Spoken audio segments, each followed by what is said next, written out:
Welcome in, everybody. What if, the most valuable feature of a piece of real estate isn't actually the square footage or the view? Right. It's the invisible lines. Exactly, the bureaucratic lines drawn around it. So, welcome to today's deep dive. We are getting right into the mechanics of land control today. And, well, to really ground this, we're looking at a very specific case study. The listing agent is Jenine Loche of Epique Realty. This is the address 213 County Road, Wildwood, FL 34785. Our mission today is to figure out how a $60,000, 1.01 acre piece of unimproved Florida land functions as like an ultimate flexibility play in today's market. Yeah, it really is a perfect case study for how regulatory codes actually dictate value. Yeah. Because when you look at raw land, you are essentially buying legal framework just as much as you're buying dirt. Totally. And for me, looking at this specific parcel, it's almost like reading a choose-your-own-adventure book, but the choices are completely dictated by that framework. The zoning framework, Yeah. right? Right. Specifically, it's RR5C zoning combined with absolutely zero HOA restrictions. That code means you just aren't boxed into a single development path. You can build a traditional single-family home or, drop a manufactured home. Or, and this is a massive loophole for developers and DIRs, you can legally live in an RV on the property with a permit while your primary construction is actually happening. Well, the RV living is a huge draw. That specific RR5C designation, which stands for rural residential, by the way, is exactly where your leverage comes from. Usually when you evaluate unimproved land, the environment acts as the ultimate zoning authority. Meaning you're fighting wetlands or something like that. Exactly. You're fighting wetlands or constantly mitigating expensive flood zones, but this specific acre has none of that. Literally no flood zones, no wetlands. So when you pair that pristine topography with a rural residential code that allows temporary RV living, you dictate the development timeline.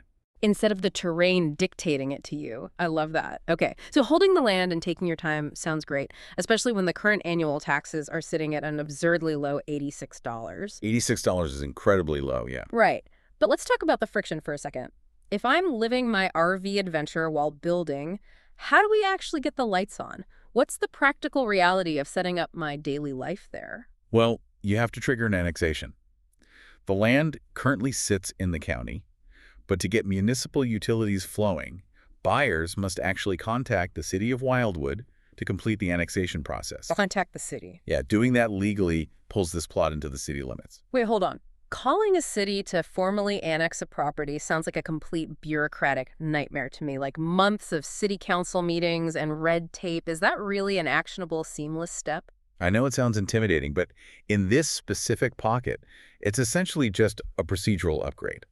You are voluntarily trading county status for city status to force the municipality to provide services. Oh, wow. So you just flip a switch, basically. Pretty much.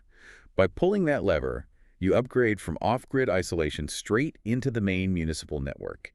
It unlocks immediate access to the city water, public sewer, and electrical connections that are already running right nearby.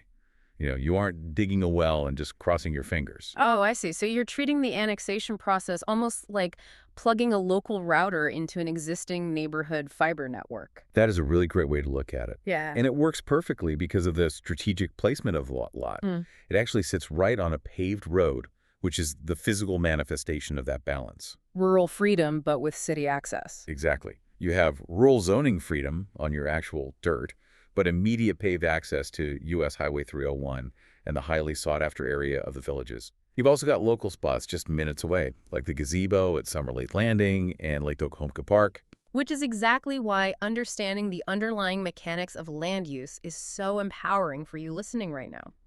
Whether you're an investor analyzing a listing that's been on the market for 42 days, or if you're actively mapping out a Sunbelt haven from scratch. Yeah, knowing how to leverage a code like RR5C completely changes how you view a property. It really does. You aren't just buying an acre, you're buying the operating system for the land. And when you understand the operating system, a plot with no structures isn't empty at all. It's just a landscape of immediate, executable possibilities. That is perfectly said. And it leaves you with this to chew on. When you stand on a perfectly clear acre of land with the utility lines just waiting to be tapped, do you just see an investment sitting on a spreadsheet? Or do you see the exact blueprint of your future lifestyle waiting to be drawn?